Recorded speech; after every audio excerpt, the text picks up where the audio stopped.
Prince Harry's memoir is coming soon. Let's talk about it. Hello and welcome to another Sussex podcast, the show where we discuss the UK royal family with an emphasis on Prince Harry and Meghan, Duke and Duchess of Sussex. I am your host, G.K. Hammond. In 2021, Prince Harry announced via Penguin RandomHouse publishers that he would release a memoir in late 2022. It is now October 27th, 2022. And today he announced the exact date of the release of his memoir, January 10th, 2023. The book has been pushed back a bit, and it's understandable why. So much has happened in the interim. The Queen's Platinum Jubilee has come and gone. In the swirl of activity, Harry's wife Meghan started her own podcast, Archetypes. And the most surprising turn of events is that Harry's grandmother has passed on, causing, of course, the ascension to the throne of Harry's father, Charles, formerly known as Prince of Wales, who is now King Charles III. No doubt we might get a little bit of that information and what was it like to be at Queen Elizabeth's funeral and so forth.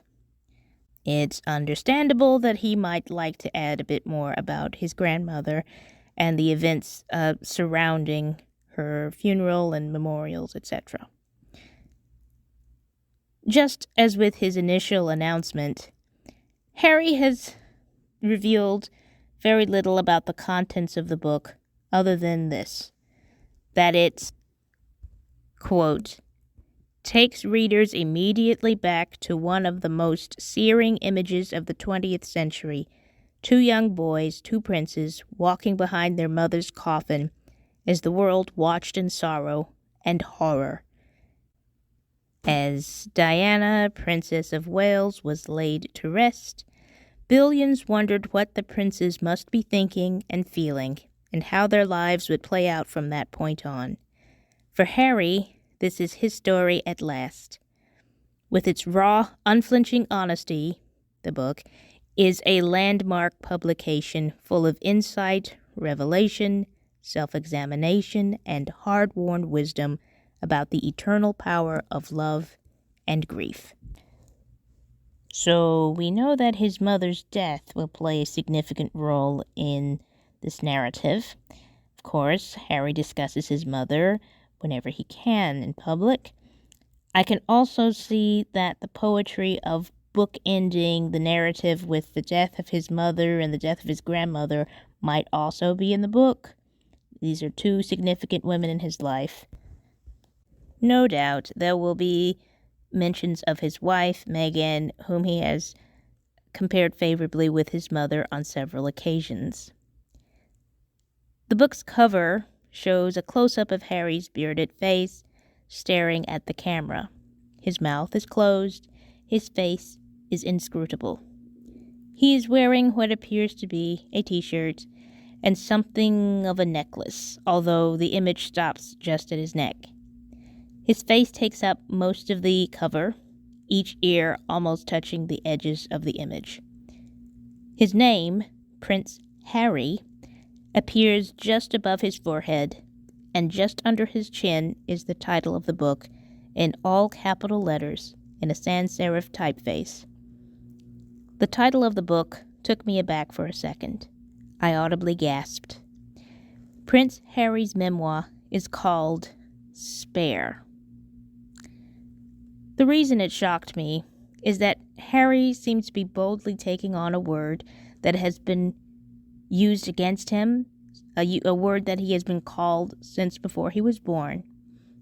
The heir and the spare, as the two brothers have been called, is making a reference to the idea that the firstborn is the important one due to birth order and the status that comes with it, and then the next child only exists in case something happens to the first one. Using the word spare to refer to a child as if the child is not important otherwise or not needed otherwise is a horrible thing to call anyone.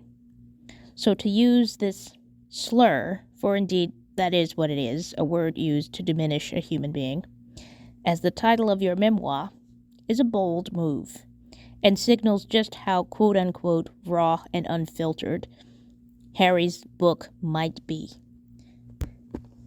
To be clear, if Harry intimates anything less than savory about the royal family, he will be following in the footsteps of his father and of his mother. He will be in very good company. It is not unprecedented for a UK royal to write a book. It is also not unprecedented for a UK royal to say something less than kind about the entire establishment. I suspect, however, that Harry will save his choicest volleys for the press, for the media, for any of the quote-unquote powerful forces that have tried to, among other things, destroy his wife, Meghan. I have shivers. The Sussexes are nothing if not bold. I look forward to this book, and as I've mentioned before, I will provide a review of the book when it is finally released. In the meantime, you may listen to another podcast episode titled Prince Harry's Book, a retrospective of British royal memoirs.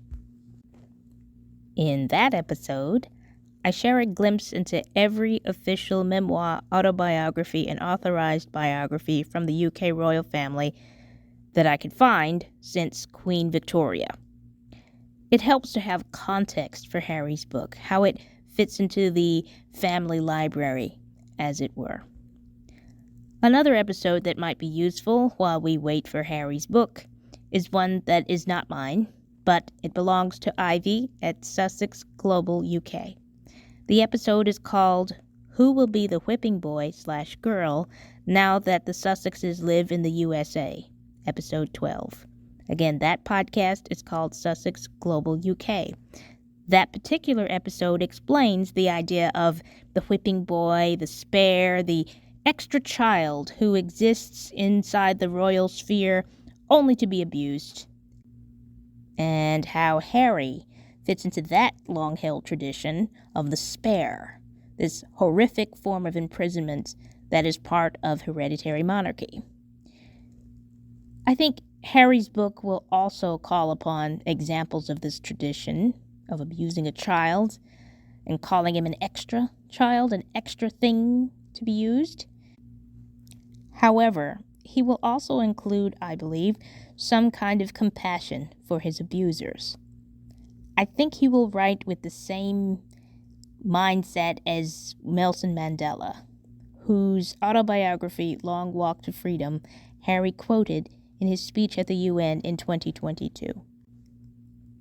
I will leave you with a few words from Nelson Mandela's autobiography about freedom, moving forward, and helping others along the way.